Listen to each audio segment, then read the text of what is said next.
Queria saudar a você que nos assiste com a graça e a paz do Senhor Jesus.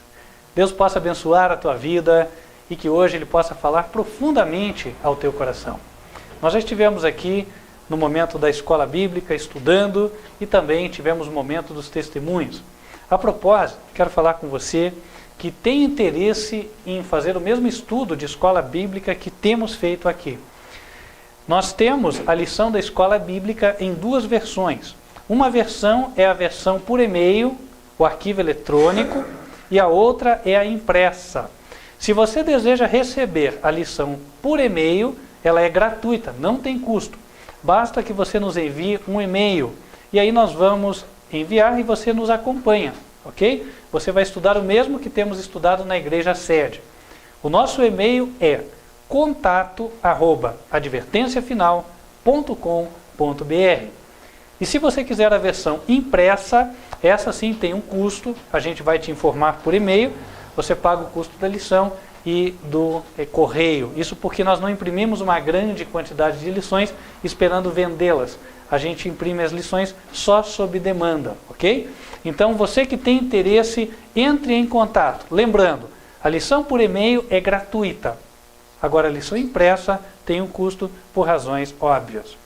Queria aproveitar para fazer um apelo a você. Nós já estamos chegando praticamente na primavera. Faltam menos de 20 dias.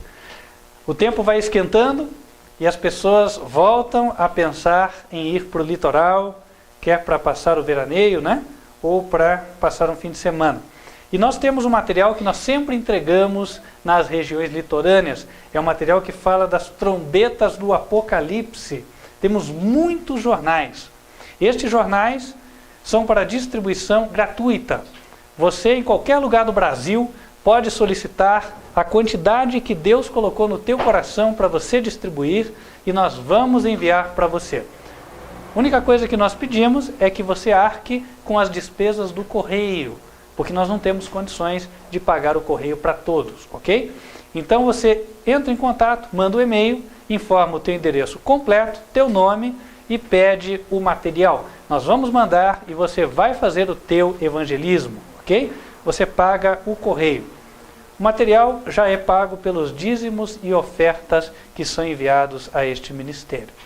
A propósito, convido os irmãos para que abram as Bíblias comigo no livro de Lucas, Lucas capítulo 8. Nós vamos ler dos versos 1 até o verso 3.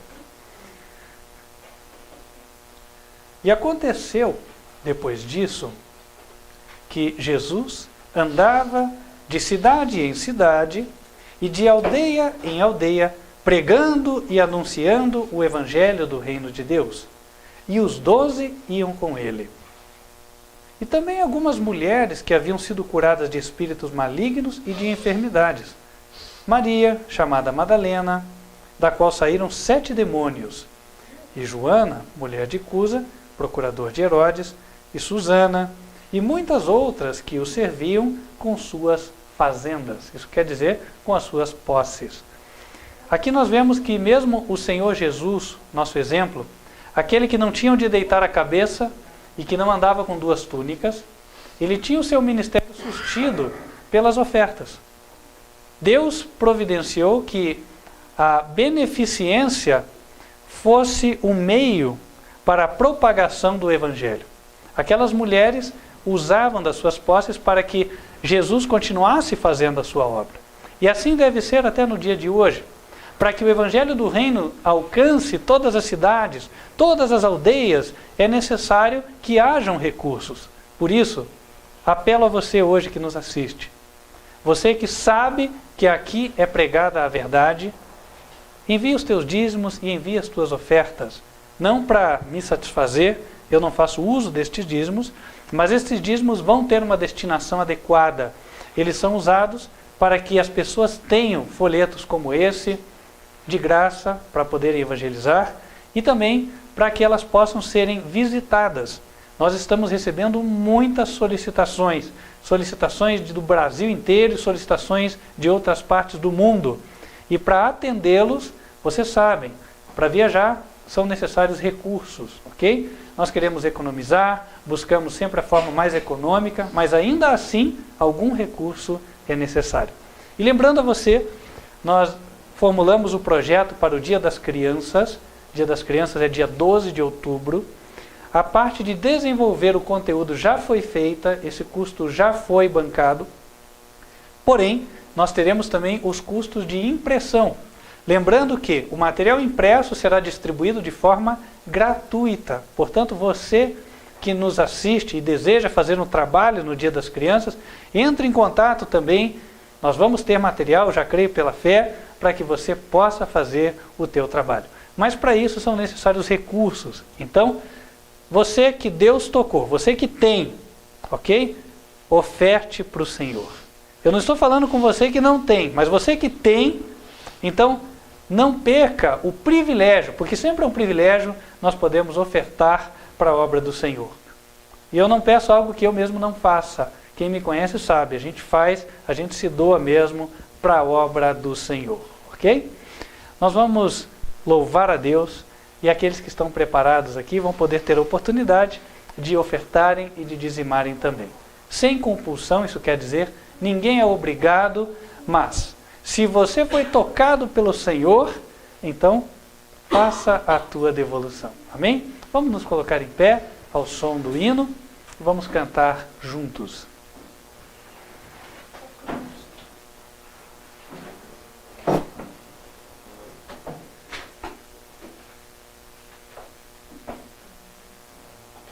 Ok. Teve um pequeno problema ali, vamos fazer um ajuste técnico. E lembrando, você que foi tocado por Deus, você que entende que é aqui que você deve devolver os dízimos e as ofertas, entre em contato por e-mail. E aí nós vamos te indicar como você pode fazer a tua entrega. O nosso e-mail é contato@advertenciafinal.com.br. Repetindo, contato@advertenciafinal.com.br. Nós vamos poder dar relatórios para você também, ok? Se você quer saber aonde são empregados os dízimos e ofertas, você que já é dizimista, você que já é ofertante, solicite o relatório de aplicação. E aí você vai poder também fazer a tua auditoria nas nossas contas, para verificar se realmente está sendo administrado com sabedoria e de uma forma que honre a Deus. Amém? Peço também a você que esteja orando. Nós temos muitos campos missionários onde as pessoas estão interessadas. Eu aproveito para mandar um recado para o grupo que se reúne próximo de Água Branca, na Paraíba. Lá estão os irmãos junto com o irmão Jobson Salustriano. Que Deus os abençoe, Deus continue guiando vocês e continuem acompanhando a mensagem da verdade presente, pregada aqui no Ministério de Advertência Final. Também mandamos uma saudação para os nossos queridos irmãos do Rio de Janeiro, irmã Vilma, também irmã Débora Cristina, os outros irmãos que entraram em contato nesta semana. Atenção vocês, estaremos com vocês, já está confirmado, no dia 21 de setembro. Será um sábado, ok? Dia 20 de setembro, sábado.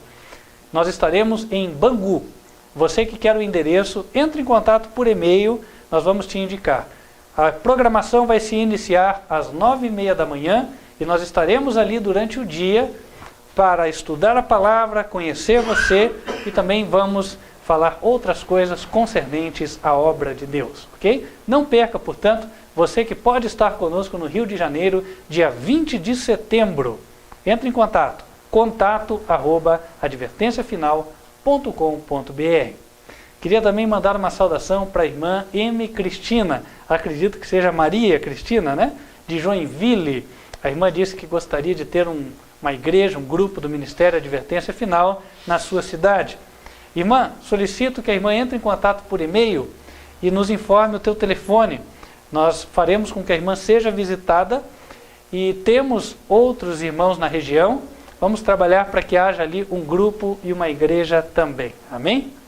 E você também que mora em outras partes do Brasil, você que ainda não se identificou, mas gostaria que houvesse uma igreja na tua cidade, entre em contato conosco, porque pode ser que já existam irmãos próximos a você, que também nos acompanham, e você não os conhece. Então nós providenciaremos para que seja estabelecido um grupo aí aonde você se encontra, ok? Também um abraço à irmã Railda, querida irmã Railda, próxima de Ilha Solteira, que nos acompanha. Que Deus continue guiando a irmã. A irmã ora muito para que haja uma igreja do ministério aí na tua cidade. Em nome de Jesus, em breve haverá também. Amém? Amém. Como é que estamos, Cândido? Mais um pouquinho, né? Já estamos finalizando ali. E lembrando a você que nos assiste pela internet, no próximo sábado nós teremos a nossa Santa Ceia. A Santa Ceia será transmitida no mesmo horário do culto, portanto, sábado, horário de Brasília, a partir de 10h30 da manhã. Você já fica conectado, se houver um pequeno atraso, pode ser que ocorra, em seguida vai se iniciar a transmissão. E você vai acompanhar conosco virtualmente esta cerimônia tão importante, esta cerimônia que sempre aproxima as pessoas do Salvador Cristo Jesus, ok? Tenho certeza que ela vai fazer bem para você, até porque o Senhor Jesus, quando instituiu esta cerimônia, ele disse assim: fazei-o isto sempre em memória de mim. Ou seja, sempre que for possível, devemos estar participando da ceia do Senhor. E atenção você que tem condições de vir a Curitiba. É na semana que vem, dia 14 de setembro, nós estaremos no seguinte endereço. Tome nota. Rua José do Patrocínio, número 84, Alto da Glória.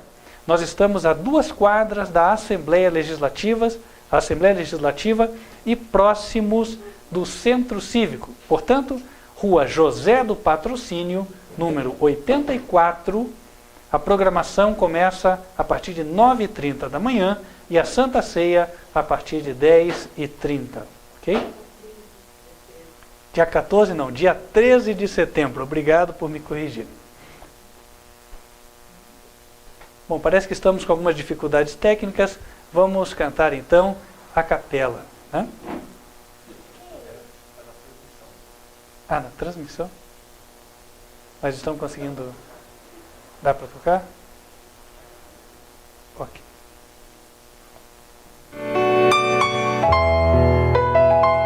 Vamos louvar a Deus.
Com tanto amor eu não resisti.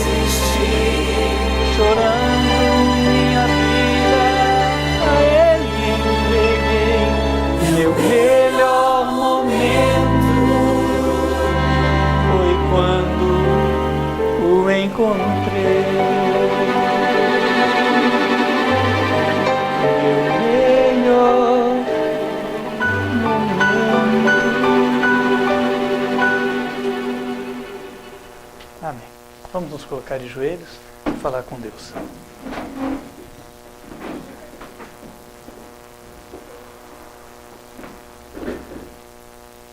Senhor nosso Deus, nós te agradecemos porque o Senhor tem abençoado o nosso trabalho de tal maneira que temos com o que contribuir com a tua obra. Continua abençoando a cada um, ó Deus. Continua prosperando a vida de cada um na medida do que o Senhor sabe ser necessário. Se há alguém que está enfrentando dificuldades financeiras, Senhor, e quer te servir, que o Senhor possa romper as barreiras, Senhor, aquilo que o inimigo colocou na frente, a fim de que esta pessoa possa ver o fruto do seu trabalho.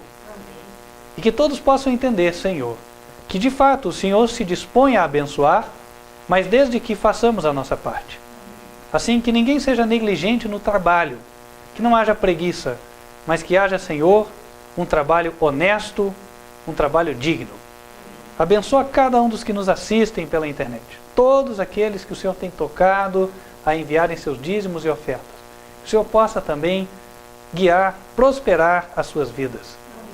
Senhor nosso Deus, abençoa também os que não puderam fazê-lo por qualquer razão, que o Senhor possa abençoá-los e que eles venham a ter o suficiente para si, para os pobres e também para contribuir com a tua causa.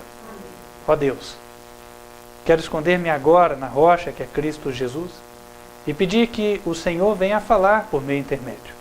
Fale aos corações do teu povo. Dê a mensagem que vai fortalecer a cada um, que vai dar o conforto ao cansado, o ânimo ao que está desfalecendo e, Senhor, também a firmeza de propósito para que toda a tua igreja continue andando no caminho da obediência aos teus mandamentos. Amém. Te rogamos estas bênçãos em nome do Senhor Jesus Cristo. Amém. Amém.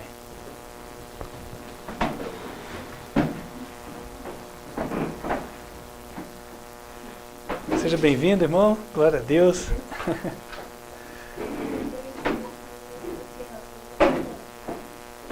Irmãos, é uma alegria, né, ver cada um chegando, porque imagina a alegria que o céu tem, né, ao ver cada alma, né, que vai entrar. Diz a Bíblia que Jesus vai ver o trabalho da sua alma e vai ficar satisfeito. Quando ele nos vê passando pelos portais do céu, ele vai lembrar do que ele sofreu na cruz e para si mesmo vai dizer, valeu a pena. Amém, né? E a alegria de Cristo, da qual nós compartilhamos, é justamente a mesma, de vermos as pessoas também andando no caminho da salvação. Amém, né? Glória a Deus. Queridos irmãos, hoje nós vamos falar sobre o mistério de Deus. É isso mesmo, o mistério de Deus. A palavra mistério, ela significa o que está obscuro ou oculto. E quando a Bíblia fala, portanto, de mistério de Deus, significa algo de Deus que está oculto a nós, que estava obscuro para nós, que nós não conseguimos discernir claramente. Só que, obviamente, eu não falaria de mistério se não fosse para que a Bíblia revelasse o mistério, certo? Não tem razão de você só gerar a curiosidade. O mistério tem que ser penetrado. E é justamente isso que faremos por meio da Escritura. Convido vocês para abrirem as Bíblias no livro de Colossenses. Colossenses, capítulo 2, versículos número 1 e 2.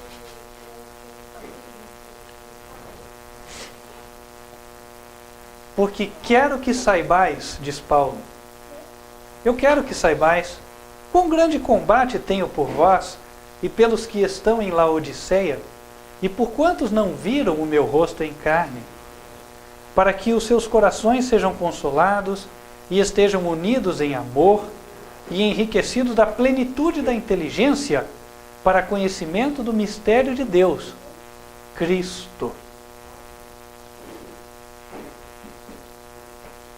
Ele diz que o mistério de Deus é quem? Cristo. O mistério de Deus é uma pessoa, é Cristo. E esta mensagem ele encaminha para aqueles que estavam na igreja de Colosso, mas também para os que estavam na igreja de Laodiceia. Porque quero que saibais, diz Paulo, eu quero que saibais quão grande combate tenho por vós e pelos que estão em Laodiceia, e por quantos não viram o meu rosto em carne, para que os seus corações sejam consolados e estejam unidos em amor e enriquecidos da plenitude da inteligência para conhecimento do mistério de Deus, Cristo. E esta mensagem ele encaminha para aqueles que estavam na igreja de Laodiceia. Laodiceia vem do original Laodicaios, que significa povo do juízo ou juízo do povo. Interessante porque, para vocês que já nos acompanharam ou já nos acompanham há algum tempo e conhecem um pouco do Apocalipse, sabem que nós somos o povo do juízo. O juízo do céu já se iniciou faz mais de um século. Então, quando a Bíblia diz a mensagem é para o povo de Laodiceia, isso quer dizer que ela é para nós, para o povo do juízo.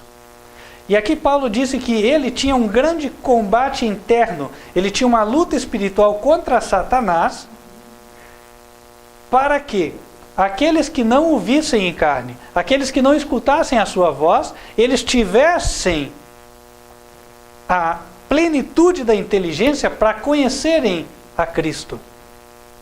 Para que eles entendessem qual fosse o mistério de Deus, algo que Paulo tinha conhecido. Eu não sei se consigo expressar da forma mais clara, mas seria como talvez dizer o seguinte: aquele homem, como um Amir Klink, né, ele foi e teve uma experiência única, não é verdade?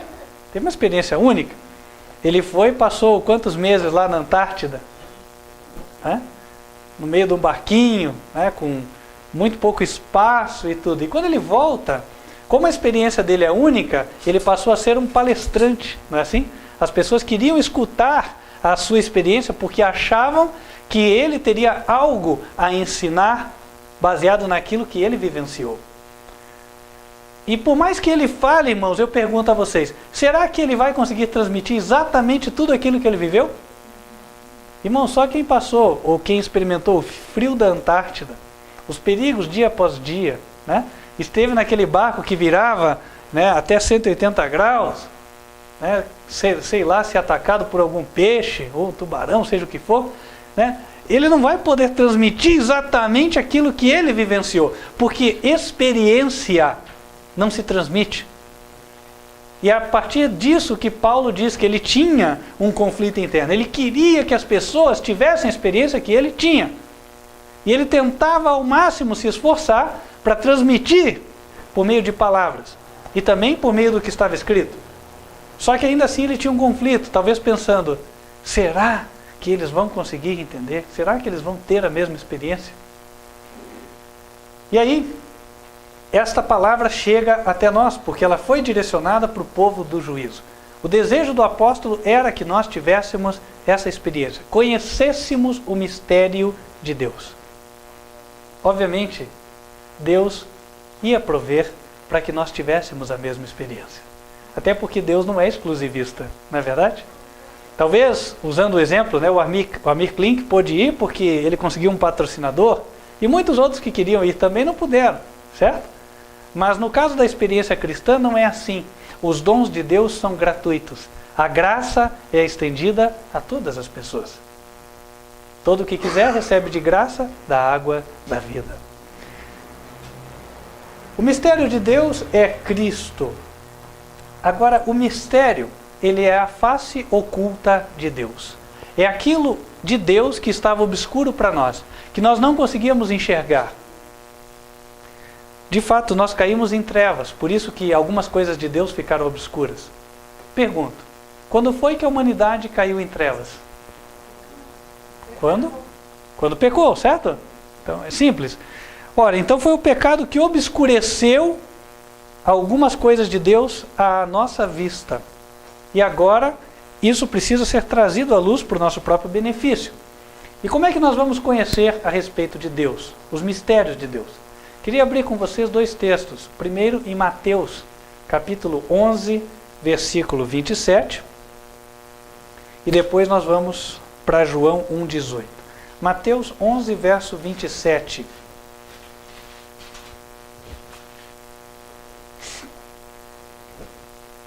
Palavras de Jesus. Todas as coisas me foram entregues por meu Pai. Todas as coisas foram entregues a Jesus pelo seu Pai. Continua. E ninguém conhece o Filho, senão o Pai. Ninguém conhece o Filho, senão o Pai. E ninguém conhece o Pai, senão o Filho. e aquele a quem o Filho o quiser revelar. Olha que interessante então. Os mistérios de Deus podem ser conhecidos somente por meio de Jesus. Jesus pode revelar os mistérios de Deus a quem Ele deseja. E Ele quer revelar a todos. Afinal de contas, Ele veio para salvar a todos. Vamos abrir agora em João, capítulo 1, verso 18. É um outro verso que vai em linha com esse. Fala mais ou menos a mesma coisa. Lucas 1, verso 18. Aqui diz, capítulo 1 do Evangelho de João, verso 18. Deus nunca foi visto por alguém. O Filho unigênito que está no seio do Pai, este o fez conhecer. Então, o único que conhecia Deus com tanta profundidade a ponto de revelá-lo completamente era o Senhor Jesus Cristo. E agora vamos especificamente falar desta revelação. Isso significa o seguinte, meus queridos. Quando nós olhamos para Cristo e vemos o proceder de Cristo, nós conhecemos a Deus. No exemplo de Jesus, nós conhecemos quem Deus é. Talvez você pense assim, tá, mas eu já vi muita história e tal. A gente às vezes é presunçoso, né? O presumir quer dizer, eu presumo que conheça a Deus. Só que, na medida em que nós formos avançando no estudo da Escritura aqui, nós vamos ver que é possível que nós não conhecêssemos a Deus assim. Só Jesus pode nos dar a revelação exata do que Deus é. Eu convido vocês para abrirem Lucas, capítulo 2, versos 48 até 51. Vamos ver uma faceta de Deus. Nós vamos estudar a vida de Jesus enquanto esteve na terra, porque ele veio como homem para revelar como Deus seria estando em nosso lugar. É nesse sentido que Jesus é Deus conosco. Ele é a revelação do Deus Pai para nós. Não que Jesus fosse Deus, não era. Jesus era homem, mas era um homem que revelava a Deus.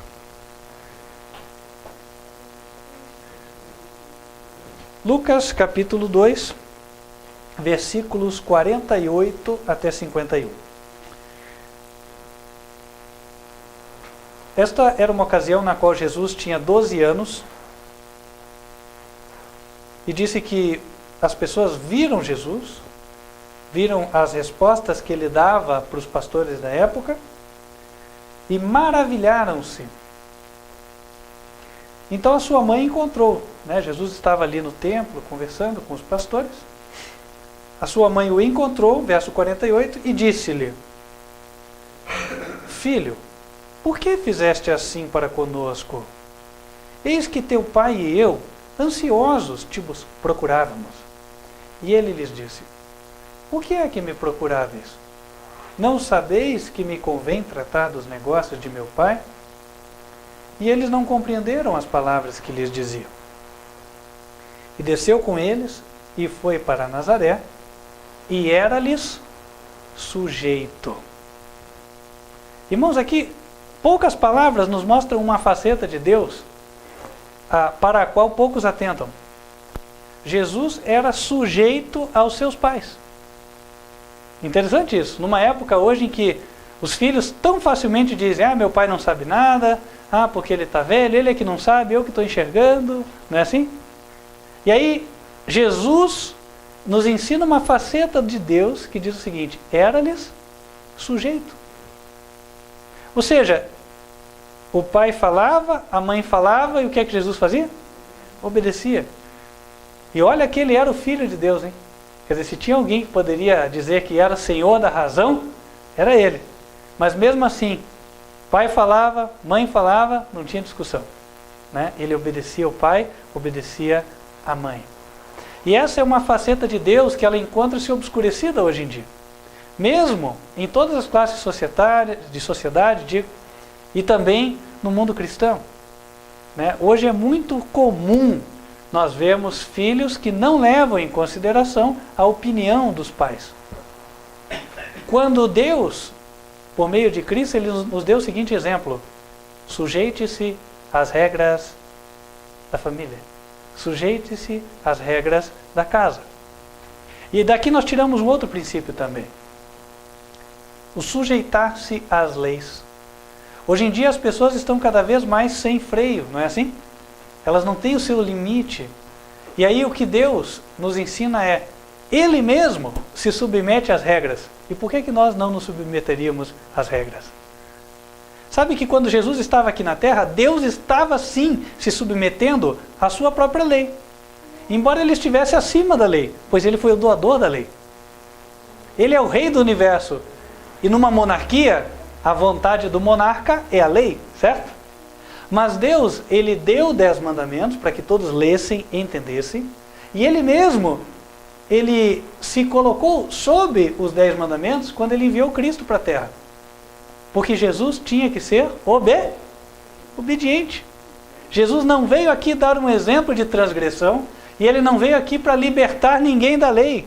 Deus mesmo se sujeitou à lei por meio de Jesus. E foi justamente para mostrar que a lei não iria cair, que Jesus morreu por nós. A lei exigia, há pecado, pois deve haver morte. Então Deus cumpriu a lei. Deus se sujeitou. Esta faceta de Deus andava obscura, mas por meio de Cristo ela é clareada, ela é revelada para nós. Ser sujeito aos pais, ser sujeito à lei de Deus. E também ser sujeito às leis dos homens naquilo que elas não ofendem a lei de Deus. Existem muitas leis dos homens que são boas, elas são para serem cumpridas, não são para nós questionarmos. Por exemplo, não, eu não pago imposto porque só tem gente que rouba lá. Deus não disse isso. Deus falou, dai a César o que é de César. Se foi exigido, dê. Um exemplo. Né? Outro exemplo. Não, o guarda veio falar, respondi mesmo, porque ele não tem direito de falar isso aí comigo. Ele não é autoridade do trânsito. Então o que eu devo fazer? Respeitai as autoridades. E assim vai. Sabe, Jesus era um bom cidadão. Deus é um bom cidadão. Agora vamos ver outra faceta de Deus que também anda obscura. Evangelho de João, capítulo 2, versículos 1 até 10.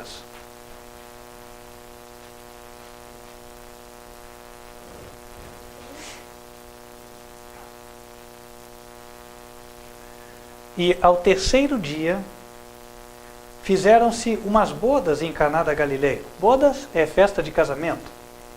E estava ali a mãe de Jesus. E foram também convidados Jesus e os seus discípulos para as bodas. E faltando o vinho, a mãe de Jesus lhe disse, não tem vinho. Disse-lhe Jesus, mulher, que tenho eu contigo? Ainda não é chegada a minha hora. Sua mãe disse aos empregados, fazei tudo quanto ele vos disser. E estavam ali postas 6 talhas de pedra para as purificações dos judeus, e em cada uma cabiam 2 ou 3 metretas, umas talhas com cerca de 200 litros, se não me engano. Disse-lhes Jesus, enchei de água essas talhas, e encheram-nas até em cima. E disse-lhes, tirai agora e levai ao mestre-sala. E levaram. E logo que o mestre-sala provou a água feita vinho, não sabendo de onde viera, se bem que o sabiam os empregados que tinham tirado a água, chamou o mestre-sala ao esposo e disse-lhe, todo homem põe primeiro o vinho bom, e quando já tem bebido bem, então o inferior. Mas tu guardaste até agora o bom vinho. Interessante, irmãos. No meio da festa acaba o suco de uva, chamado de vinho pela Bíblia. A mesma palavra era usada tanto para o suco de uva não alcoólico, quanto para o alcoólico. E aí, ia ser uma desfeita para com os convidados, né? Afinal de contas, puxa, mas quem fez a festa, será que ele queria que os convidados fossem embora mais cedo? Né? Então ele planejou menos para dispensar o povo. Então, para não ficar chato, procuravam eles resolver a situação.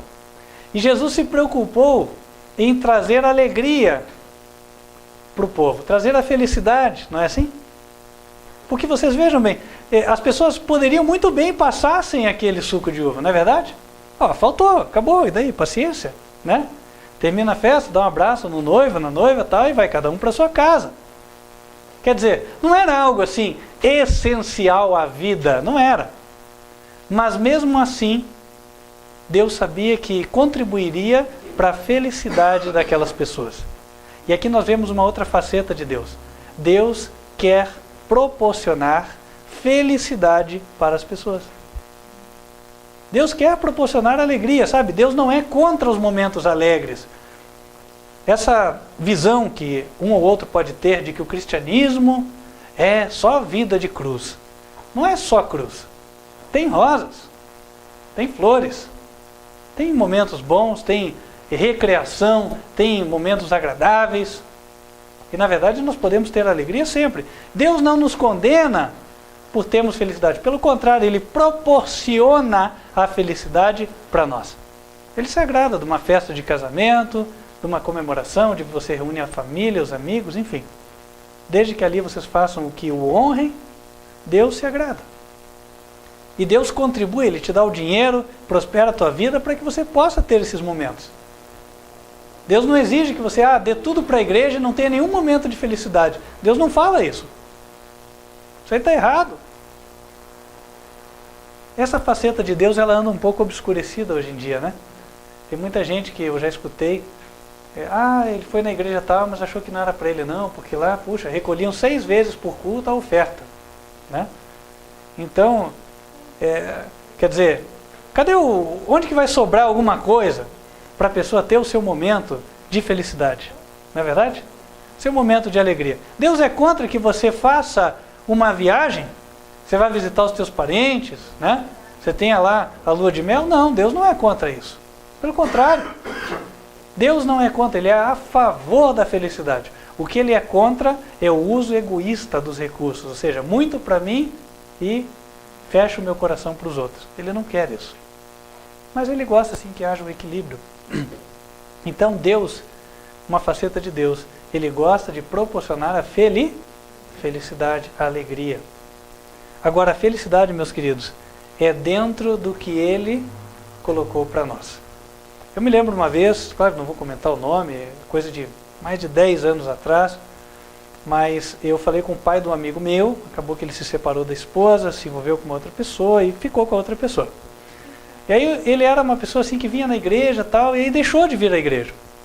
E aí um dia nós conversando, e chegou nesse assunto, e eu comentei com ele, né, sobre, mas isso e tal.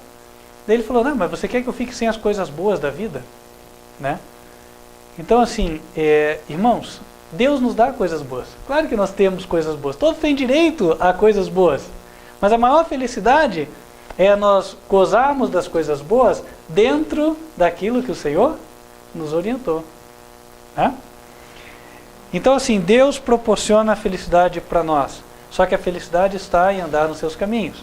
E não é pecado nós também reservarmos até uma poupancinha para proporcionarmos uma felicidade para nós. Não é errado. Né? Eu me lembro, um exemplo que me veio agora à mente, né?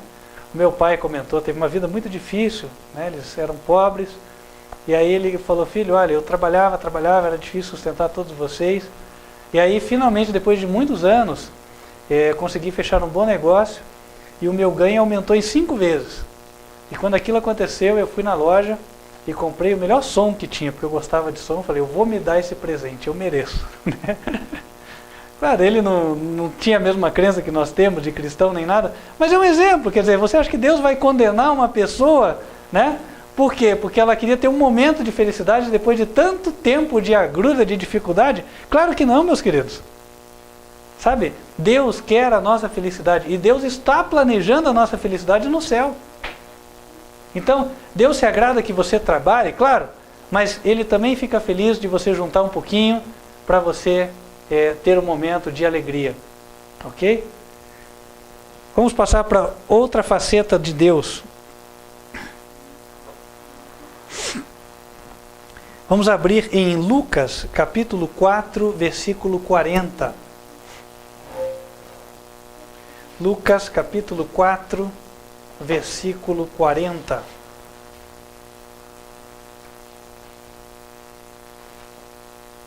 diz assim: e ao pôr do sol, todos os que tinham enfermos de várias doenças lhe os traziam, e impondo as mãos sobre cada um deles, os curava. Aqui é dito que todos os que tinham doenças. A Bíblia não fala aqui que só aquele que tinha doença hereditária, que não tinha culpa por ter ficado doente, esse foi curado. Não. A Bíblia diz que todos foram curados, independente do que tinham feito antes. Deus sabe que, como consequência do pecado, muitos não cuidam bem do corpo. Alguns não cuidam bem por ignorância, não sabem como cuidar, e outros não cuidam bem porque negligenciaram mesmo. Eles sabiam o que era certo, porém não fizeram. E aí essas pessoas já estão ali todas degradadas pelo pecado, estão sofrendo. E aí nós vemos que Deus fazia o quê? Ele aliviava o sofrimento das pessoas. Ele aliviava o sofrimento físico, ele aliviava o sofrimento mental, ele aliviava o sofrimento emocional.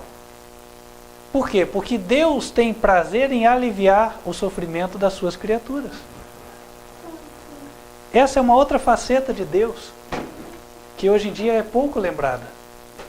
Né? Deus, Ele não tem prazer de deixar você sofrer, nem eu. O prazer dele é aliviar o sofrimento. E Jesus demonstrou isso. Essa é uma faceta de Deus que Satanás procura muito bem esconder. É por isso que ele apregoa a chamada doutrina do inferno eterno, ou do fogo eterno, né? Por quê? A pessoa que escorregou, pois Deus já estava ali com o seu olho investigador, olhando. Já tomou nota e já determinou, fogo eterno. Certo? Então, por 40 anos de vida ímpia, a eternidade queimando.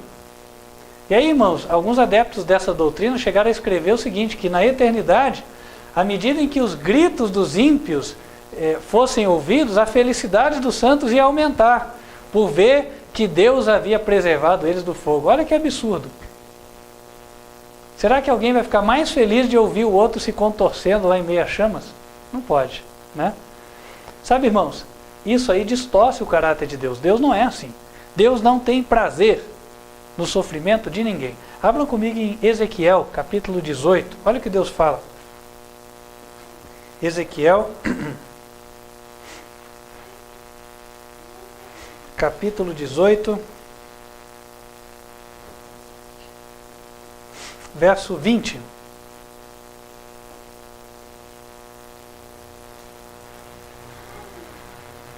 A alma que pecar, essa morrerá. Não diz que vai queimar eternamente, ele diz que morrerá. Na sua misericórdia, Deus vai cessar a existência daquela pessoa. Por isso, nos versos 31 e 32, ele diz: lançai de vós todas as vossas transgressões com que transgredistes, e criai em vós um coração novo e um espírito novo. Pois por que razão morreríeis, ó casa de Israel? Porque não tomo prazer na morte do que morre, diz o Senhor Jeová. Convertei-vos, pois, e vivei. Deus não tem prazer na morte e no sofrimento. Pelo contrário, por meio de Jesus, ele mostrou que a alegria dele é restaurar. Jesus veio aqui para pegar as almas que foram machucadas por Satanás e levantar. Isso mostra que esta é a obra de Deus. Portanto, nós não precisamos ter medo de Deus. Deus é apresentado de tal forma que as pessoas têm por ele, sentem por ele medo ou ódio. Né? E nenhum desses dois sentimentos é adequado em relação a Deus, porque o propósito dele é nos dar felicidade e tirar o nosso sofrimento. Então, nosso sentimento em relação a ele poderia ser gratidão e amor. Aí estaria conveniente. Certo? Vamos continuar, irmãos. Outra coisa, outra parte de Deus que andava obscura e que também nos é revelada. João capítulo 6, versos 10 e 11.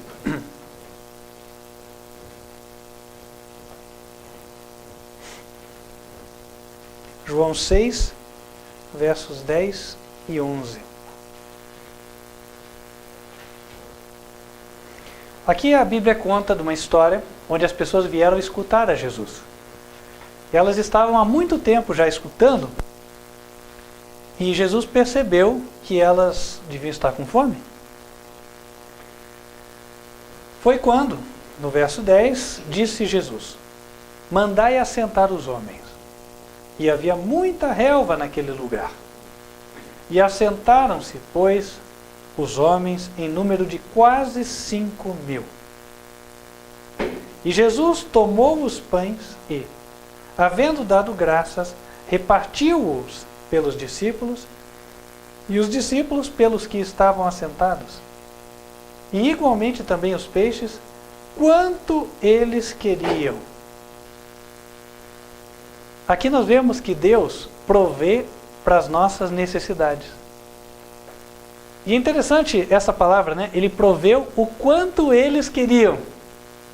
Às vezes até a gente erra com a criança, né? Porque a gente fala assim, comer um já está bom. Mas talvez ela esteja com um pouco mais de fome. E aqui é dito o seguinte, ele deu, e ele deu para satisfazer a todos. Deu o suficiente.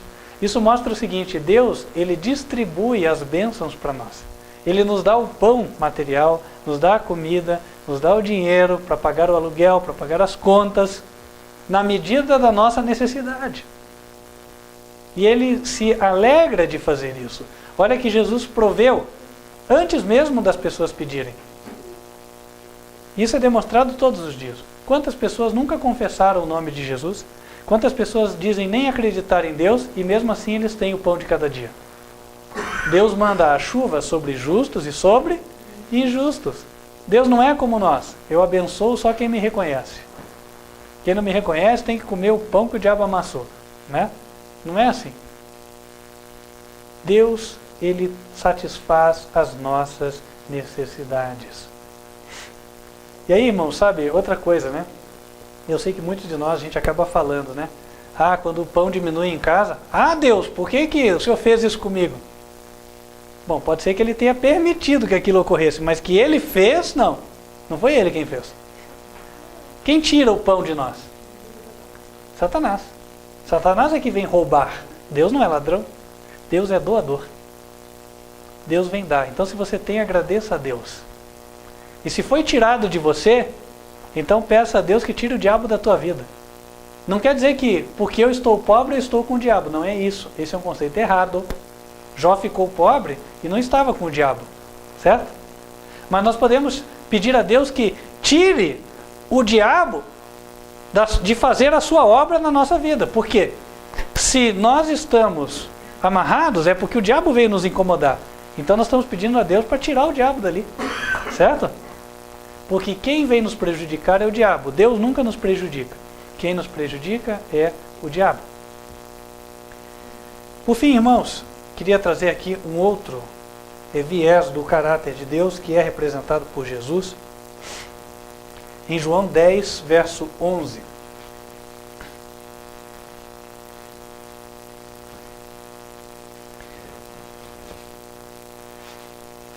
João 10, verso 11. Eu sou o bom pastor. O bom pastor dá a vida pelas suas ovelhas. Irmãos, Deus se sacrifica por nós. Hoje, quando nós vimos para a igreja, meu filho perguntou assim: pai, tem alguma coisa que é difícil para Deus? Porque ouve-se que Deus é todo poderoso, né? Eu falei, filho, em geral as coisas não são difíceis para Deus, mas algumas coisas sim, são difíceis para Ele. Mas o quê? Por exemplo, foi difícil para Ele deixar o seu filho morrer por nós. É difícil para um pai deixar o filho morrer. Não é verdade? Ou sacrificar o próprio filho. Não foi fácil. Deus se sacrificou para mostrar que nos ama, entre outras coisas. Para nos salvar, para nos dar vida eterna, para nos dar felicidade, para suprir as nossas necessidades, para acabar com os nossos sofrimentos. Deus se sacrificou por meio do Filho. Talvez você diga, mas as mãos de Deus não foram traspassadas pelos pregos. Nem poderiam. Se Deus morresse, o universo deixaria de existir. Pois é Ele, o poder dele quem mantém o universo. A autoridade é a de Jesus, mas o poder vem dele. Por outro lado, o coração de Deus foi quebrantado. ali ele recebeu um grande prego na morte de Jesus. Deus se doa pelas suas criaturas. É por isso que ele adequadamente se apresenta como pai. O pai é aquele que assume a responsabilidade dos erros do filho e sofre pelo filho, sofre as consequências. Irmãos, agora nós ao vermos isso, talvez poderíamos ser tentados a ver Deus de uma forma que é vista por alguns, porém não é a forma que Deus gostaria que fosse visto. Me explico. Há quem pense que Deus, ele é todo amor, todo misericórdia, a ponto de nunca reprovar os seus filhos, a ponto de nunca trazer consequências sobre aqueles que erram.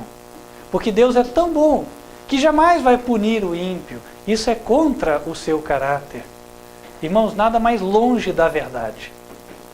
Ou dizer, Deus não mata ninguém.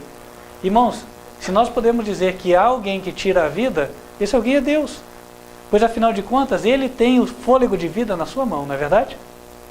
Irmãos, mesmo que alguém hoje fosse atropelado e o ônibus passasse em cima do seu pescoço, se Deus quisesse manter aquela pessoa viva, pois ela continuaria viva, ainda que fosse só com a cabeça. Não é verdade?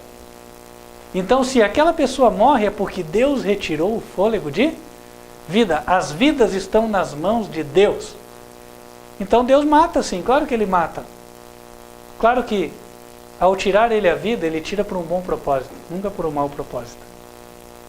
Ele deixa o homem perder, né, ou seja, sofrer às vezes a consequência das suas escolhas, e no caso do ímpio, Ele põe fim a uma existência de tristeza, que estava causando tristeza ao próprio ímpio. No caso do justo, por misericórdia, Ele tira o justo por um tempo, para depois conceder a vida eterna. Deus sabe o porquê faz cada coisa. Tem crianças que morrem muito novas, não se entende o porquê. Ora, Deus está preservando elas de muito sofrimento, mas vai conceder vida eterna. Sabe, irmãos, então nós devemos deixar estas coisas nas mãos de Deus. Por outro lado, devemos entender que Deus, ao mesmo tempo que é misericórdia, que é amor, Ele também é justiça. Vamos abrir em João capítulo 2, a partir do versículo número 13.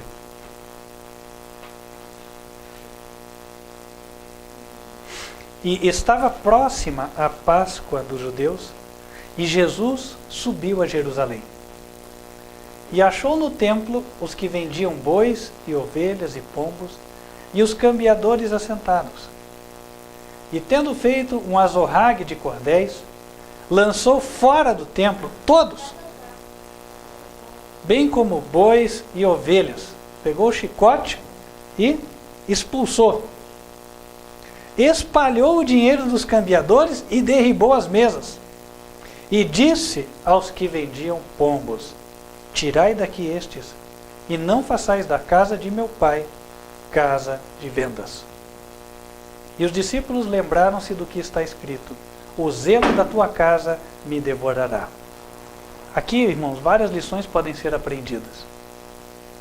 Primeiro, não pode-se pisar a Deus impunemente, pisar os mandamentos de Deus impunemente.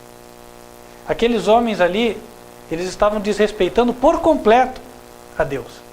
Estavam na casa de Deus fazendo comércio, pois tanto lugar havia para que fizessem o seu trabalho. Por que foram fazer bem ali? Não é verdade? De toda a cidade de Jerusalém, Deus reservou só um lugarzinho para o culto, pois foi bem ali que eles foram profanar. E aí, irmão, será que Deus não devia fazer nada? Deus vindica a sua honra. Deus vindica a sua honra. E ali nós vimos o que Ele fez. Sabe, no ato de Jesus espalhar o dinheiro que estava sobre as mesas, Ele está demonstrando o seguinte: o homem que consegue o dinheiro com injustiça, esse dinheiro vai ser espalhado. Esse homem não vai desfrutar do seu dinheiro para sempre. Porque aquilo que ele ajuntou com desonestidade vai ser espalhado. E ele não vai desfrutar daquilo. Outro vai colher. Por isso, não vale a pena andar de forma errada. Não vale a pena trapacear. Não vale a pena desrespeitar aquilo que é do Senhor. Porque ao mesmo tempo que Deus é misericórdia, que Deus quer aliviar os nossos sofrimentos e Deus provê para as nossas necessidades. Exemplo, né? Jesus multiplicou os pães e os peixes, Deus provê. Ele dá o suficiente. Deus não quer que nós, por cobiça, busquemos mais do que o necessário, principalmente por meio da injustiça. Porque quem fizer isso, colherá consequências. Deus é justo. Isso também serve de alívio para quem hoje é oprimido. Porque, em geral, numa sociedade injusta como a nossa, o pobre é oprimido, não é verdade? O povo é oprimido. Hoje nós estamos em época de eleição e o que mais se ouve é: puxa, estamos sem opção. Não sabemos o que fazer. E parece que nada que escolhemos vai fazer com que a situação melhore. Tenho ouvido isso de muitos. Isso quer dizer, é um clamor do pobre, por assim dizer. Dizendo: olha, eu estou oprimido e não sei quem vai me libertar do meu jugo. Não consigo ver nos candidatos alguém que vai cumprir de fato uma promessa de me tirar do jugo, me tirar da dificuldade, do problema. Sabe, irmãos, Deus vai fazer justiça ao pobre. Talvez você pense: o imposto é injusto, cobram demais. Porque fizeram isso comigo e não é certo e tal. Você sofreu injustiça? Pois então, confie na mão de Deus. Confie tudo isso a Deus. Porque Deus há de fazer justiça no devido tempo. Deus há de prosperar o justo e há de tirar toda a riqueza do ímpio. Porque esses cambiadores não tiveram tempo de sair recolhendo as suas moedinhas antes de correrem do templo. Pois o chicote de Jesus já estava chegando. Isso ensina uma coisa para você, pai e mãe. Ponha limite para o teu filho. Você tem autoridade. Você deve pôr o limite. Não pense: eu não tenho força. Deus é quem dá a força. A obra, até dentro de casa, ela não é feita por força nem por violência, mas ela é feita pelo Espírito do Senhor. Não por força nem por violência, diz o Senhor, mas pelo meu Espírito. Nós devemos sim restringir os nossos filhos. Assim como Deus nos restringe. Aqui está um exemplo. Os homens estavam passando dos limites, pois Jesus restringiu. E assim nós também devemos botar os limites, porque toda criatura que cresce precisa aprender os limites. Isso até na natureza é ensinado. Irmãos, eu vi outro dia um documentário sobre os hipopótamos no YouTube. Achei até muito interessante. Um bicho daquele tamanho, né? São 3 toneladas de animal. E eles vivem numa manada, assim, como se fosse de boi, só que é tudo dentro do rio, né? E os pequenininhos, eles ficam sempre do lado dos adultos, assim, e fuçando tudo, bem curiosos, né? Querendo aprender. Tudo que os adultos fazem, eles fazem, mesmo se eles não sabem por que é. E aí o que me chamou a atenção? Lá no meio do filme ocorreu uma cena até um pouco triste, na verdade. Uma hipopótama teve o seu filhotinho. Então, a hipopótama com 3 toneladas... teve o seu filhotinho de 50 quilos, né? E aí, lá está o seu filhotinho, que não sabe nadar, como nenhum hipopótamo, mas o que eles fazem é, né? Eles botam a patinha no fundo do rio, aí se empurram, daí eles vêm para cima, respiram, daí ficam, né? Bom, o documentário já tinha mostrado outra mãe, que ficava com o seu filhotinho bem no cantinho do rio, e o filhotinho ficava do ladinho da mamãe. Por quê? Porque o rio tinha crocodilos. E embora os crocodilos não fossem uma ameaça para os hipopótamos adultos, eles eram sim um predador para os hipopótamos pequenininhos. E aí, o outro hipopótamo, o primeiro, esse cresceu saudável e não teve nenhum problema. Andava sempre do ladinho da sua mamãe. Mas este segundo hipopótamo, ele não era lá o hipopótamo obediente, era o filhinho teimoso. E ele começou a brincar, ele ia um pouquinho longe da mãe no rio, voltava. Daqui a pouco ele ia mais longe e voltava. E finalmente ele começou a ir bem mais longe. É quando o documentário mostra que um crocodilo estava à espreita, olhando. E quando o crocodilo viu que o filhotinho estava suficientemente longe da sua mãe, fez o seu lanchinho. Isso quer dizer, era uma vez filhotinho de hipopótamo, né? Essa é a consequência de não se respeitarem as regras, de não se obedecer o pai e mãe, né? Sabe, irmãos, a própria natureza nos ensina. Então, sabe, para que nós não percamos os nossos filhos, vamos disciplinar. Ainda que hoje eles fiquem emburrados conosco. Ainda que hoje eles façam greve de olhar até para nós, não importa. Pode ficar 1 ano sem me olhar. Se o que eu fiz para com ele é certo, eu não vou ceder. Sabe, irmãos? É assim que se ensina para o filho. Sempre há uma guerra psicológica. O filho quer ganhar do pai, quer ganhar da mãe. Só que o pai e a mãe não devem perder nenhuma dessas batalhas psicológicas. Todas têm que ser vencidas pelo pai e pela mãe. Todas. Se é que nós queremos ter esperança de educarmos bem os nossos filhos. Irmãos, por meio de Jesus, nós vamos conhecendo as facetas de Deus. E gostaria de finalizar com Colossenses, capítulo 1, versículo 27. Deus tem um propósito neste processo de conhecimento. O propósito está justamente no texto que nós vamos ler. Colossenses 1, versículo 27.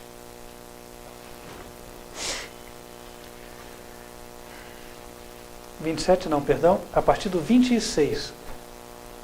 O mistério que esteve oculto desde todos os séculos e em todas as gerações e que agora foi manifesto aos seus santos, aos quais Deus quis fazer conhecer quais são as riquezas da glória deste mistério entre os gentios, que é? O que é o mistério? O mistério é Cristo em vós, a esperança da glória. Reconhecem tudo aquilo que nós vimos que Cristo fez? O que nós estudamos hoje? Pois então, nós devemos reproduzir tudo isso nas nossas vidas. E ao estudar cada faceta do caráter de Deus por meio de Cristo, nós temos a oportunidade de verificar aonde ainda nós precisamos mudar. Tem coisas nas quais já estamos no caminho, amém, glória a Deus, mas tem outras as quais precisamos corrigir. E no caso de todas, a situação é a mesma. Ninguém há que seja já perfeito hoje. Todos nós, ao olharmos o modelo, temos coisas a serem acertadas, a serem corrigidas. E Deus nos oferece o auxílio de Jesus para que sejam feitas as correções. E hoje Deus apela para que nós sigamos neste conhecimento. O conhecimento do seu mistério, a face oculta de Deus. A face oculta de Deus nada mais é do que aquilo de Deus que nós ainda não vimos, mas vamos conhecer a fim de sermos corrigidos. Entende? Portanto, o sincero desejo de Deus é que cada um siga conhecendo a Jesus Cristo.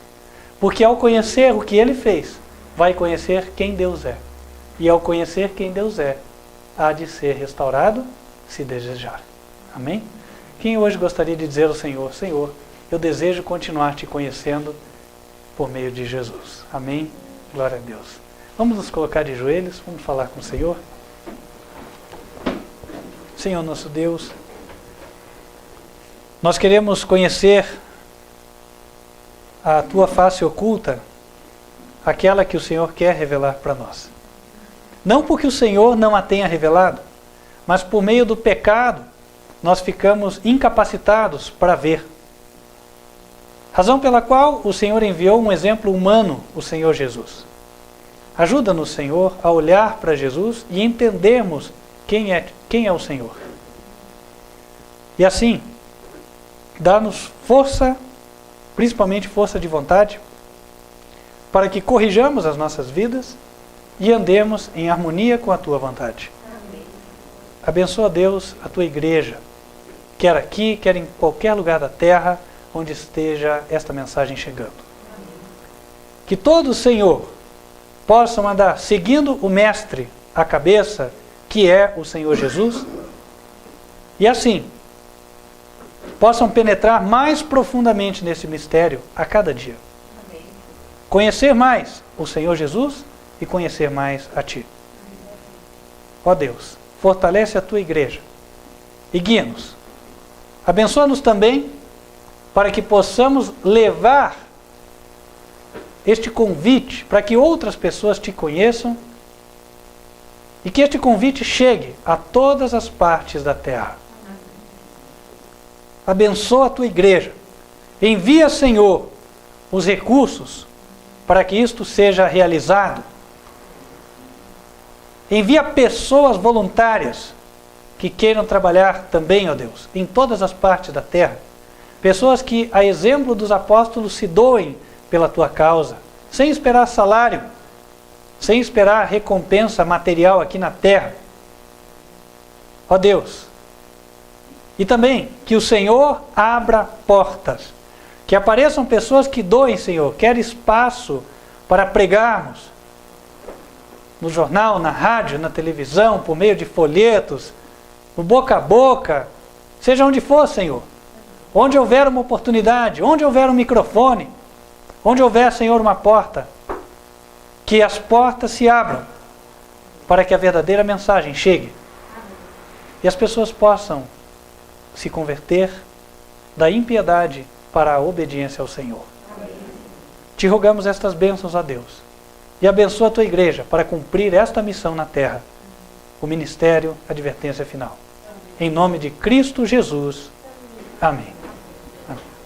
Querido irmão, querida irmã, queria estender o convite a você que se sentiu tocado por esta mensagem e deseja fazer parte deste povo, do Ministério Advertência Final.